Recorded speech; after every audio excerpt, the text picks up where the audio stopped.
জীবন বাবা পড়ছো তো?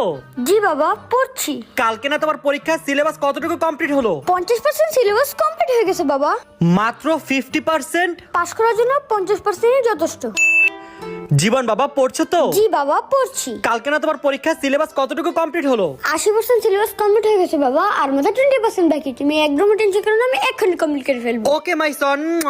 আর আমাদের বাংলাদেশে যা হয়, কালকে না তোর পরীক্ষার পড়া পড়তেছস তো? হ্যাঁ আব্বা পড়তেছি। কি পড়তেছস? তোর পড়ার কোনো শব্দই তো আমি পাই না। আরে আব্বা জোরে বললে আমার এক কান্দা ঢুকে আরেক কান্দা বেরিয়ে যায়। আচ্ছা, আমি আর ডিস্টার্ব করব না, তুই মনোযোগ সহকারে পড়।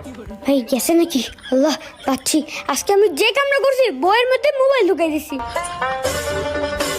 ওয়াও, এই তোর পড়ালেখা? আব্বা এটা আমি করি নাই, এটা শয়তানে করাইছে। শয়তানে তোর জন্য একটা গিফট পাঠাইছে, এই দেখ গিফট তোর। আর করবি তোর আবার কি?